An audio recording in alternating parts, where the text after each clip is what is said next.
Louvado seja nosso Senhor Jesus Cristo, para sempre seja louvado. Seja bem-vindo mais uma vez ao canal Denis o Católico. Estamos no quadro Liturgia da Palavra Dominical. Nesse quadro, os vídeos são um pouco maior, porque nós lemos a primeira leitura, a segunda leitura e o Evangelho de cada domingo e meditamos sobre ele para o nosso crescimento espiritual, nossa santificação diante de Deus e diante dos homens.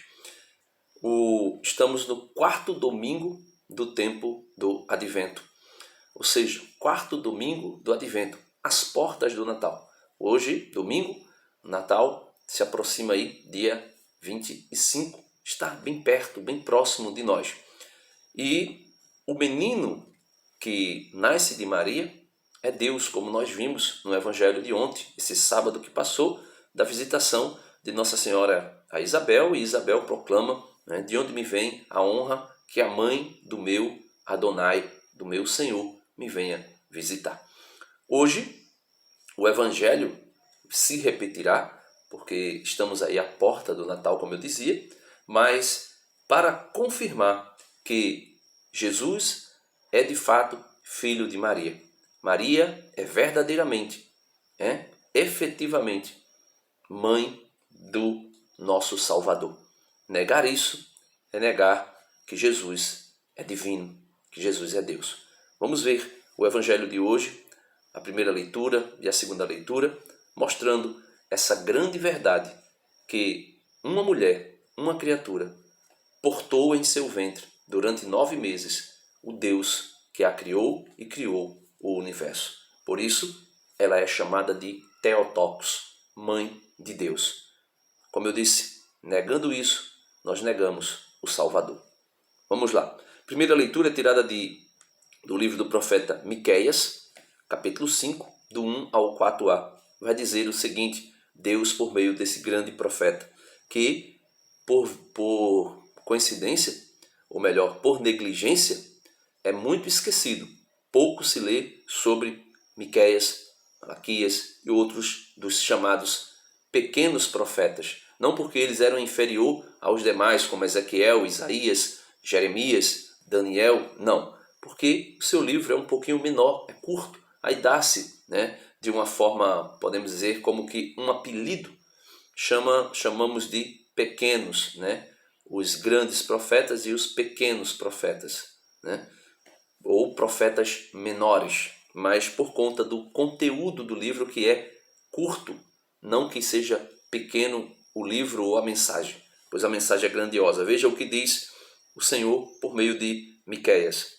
Assim diz o Senhor: Tu, Belém de Efratá, pequenina entre os 1000 povoados de Judá, de ti há de sair aquele que dominará em Israel.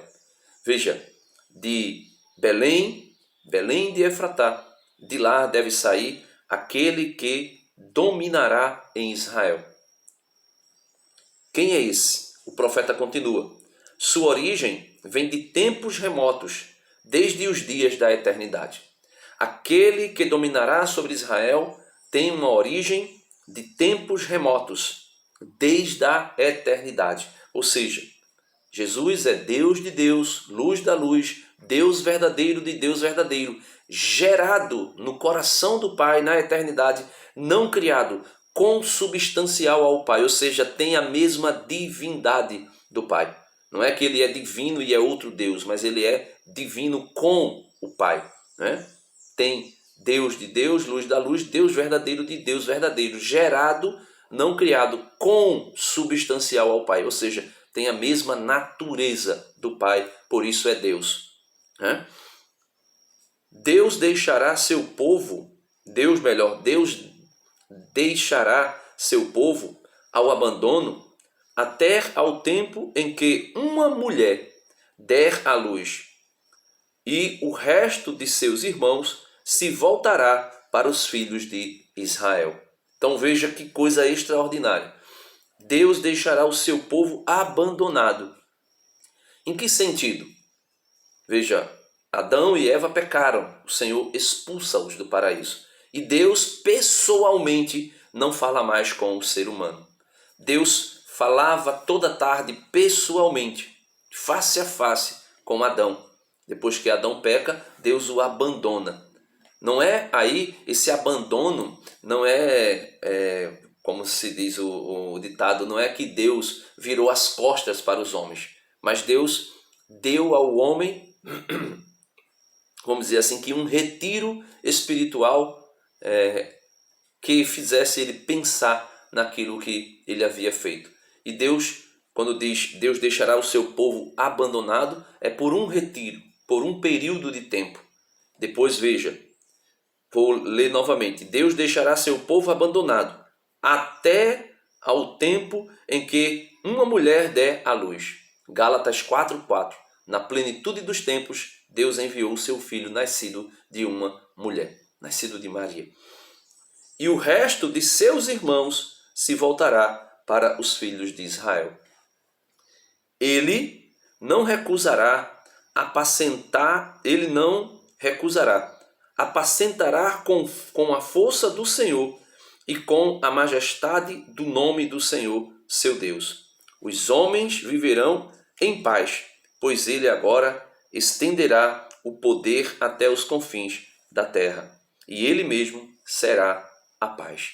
Então, Jesus governará toda a terra. Toda a terra. É dito aqui que é toda a terra. Veja, ele não recusará, apacentará com a força do Senhor e com a majestade do nome do Senhor, seu Deus. Os homens viverão em paz, pois ele agora estenderá o poder até os confins da terra, e ele mesmo será a sua paz. Então, o profeta Miqueias vem dizer para nós que uma mulher conceberá, dará, né? Não estou dizendo que ele usa as expressões de Isaías, eis que uma virgem conceberá, mas ele vai dizer que dela, de uma mulher, né, vai sair um filho, um que governará Israel, um que governará o mundo inteiro, um que será rei dos reis e senhor dos senhores. E isso, meus irmãos, a carta aos Hebreus, na segunda leitura de hoje, carta aos Hebreus, capítulo 10, versos do 5 ao 10, vem mostrar para nós que ele, de fato, veio governar, veio reinar, mas não como o próprio Jesus diz no Evangelho. O Filho do Homem não veio para ser servido, mas para servir. Um rei que governa a partir do seu servir, a partir do seu comunicar a paz, a partir de comunicar-se aos demais, aos seus súditos. Veja, irmãos, ao entrar no mundo, Cristo afirma: tu não quisestes vítima nem oferenda, mas formaste-me um corpo. Não foram do teu agrado holocaustos nem sacrifícios pelo pecado. Então veja, quando Adão e Eva pecaram, eles se apartaram de Deus, se tornaram inimigos de Deus. Criaram um muro de separação entre eles e Deus. E quando o homem percebeu o seu pecado, a sua miséria, percebeu a gravidade do seu ato, ele começou a fazer oferendas, sacrifícios de animais para tentar aplacar a ira de Deus. Só que Jesus revela para nós, por meio do autor da carta aos Hebreus: irmãos, ao entrar no mundo, Cristo afirma: tu não quisestes vítima nem oferenda, mas formaste-me um corpo. Não foram do teu agrado holocaustos nem sacrifícios pelo pecado. Por isso eu disse, aqui é Cristo falando: eis que eu venho. No livro está escrito a meu respeito: eu vim, ó Deus, para fazer a tua vontade. Jesus diz aos seus apóstolos, o meu alimento é fazer a vontade do meu Pai. E a vontade de Deus, ao enviar seu Filho, era aplacar a ira de Deus que estava sobre a humanidade. A humanidade estava condenada ao mais profundo inferno, ao maior de todos os sofrimentos, pela eternidade. Daniel vai dizer no seu livro que o castigo, o opróbrio é eterno para aqueles que rejeitaram o Senhor. Jesus vai dizer que lá o fogo não se apaga e o verme não morre. É eterno. João Batista vai dizer também que esse fogo do inferno é eterno. Depois de dizer, tu não quisestes, nem te agradaram vítimas, oferendas, holocaustos, sacrifícios pelo pecado, coisas oferecidas segundo a lei. Ele acrescenta, eu vim para fazer a tua vontade. Com isso, suprime o primeiro sacrifício para estabelecer o segundo. Jesus suprime o primeiro sacrifício, o sacrifício de animais, de bode, de sangue de animais, para tentar aplacar a ira de Deus. Ele suprime. E aí, ele estabelece um segundo. E qual é o segundo? O versículo 10 vai dizer, é a Eucaristia. É o sacrifício expiatório de Cristo na cruz do Calvário. É graças a esta vontade que somos santificados pela oferenda do corpo de Jesus Cristo, realizada uma vez por todas e presentificada, né?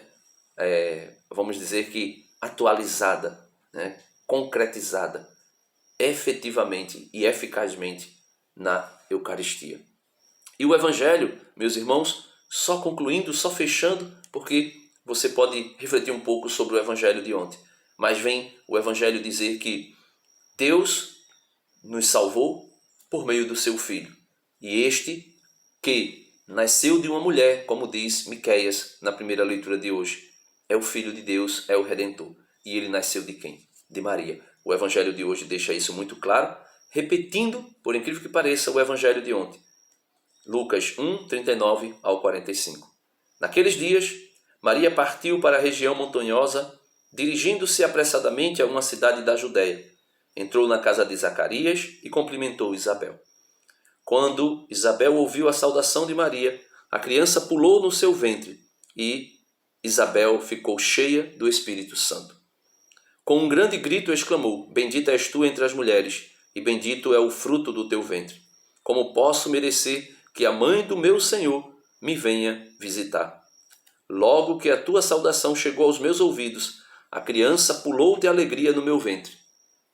Bendita, bem-aventurada, aquela que acreditou, porque será cumprido o que o Senhor lhe prometera. O que foi que o Senhor prometeu?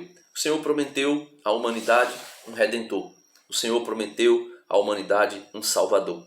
E essa promessa, ela se concretiza, se realiza em Nossa Senhora. Se realiza no mundo por meio da Virgem Maria. Por isso, nós podemos dizer que Maria é Theotokos, ou seja, a mãe de Deus, a mãe do nosso Salvador. E isso ninguém pode negar. Deus abençoe você e até amanhã, se Deus quiser. Lembre-se, o Natal está chegando. Natal não é luzes. Natal não é somente ceia. Natal é um Deus que vem nos visitar para nos salvar. Não somente para dizer oi ou até logo, mas para nos salvar, nos redimir, nos resgatar do inferno que nós fomos lançados pela desobediência de Adão e Eva. Amém.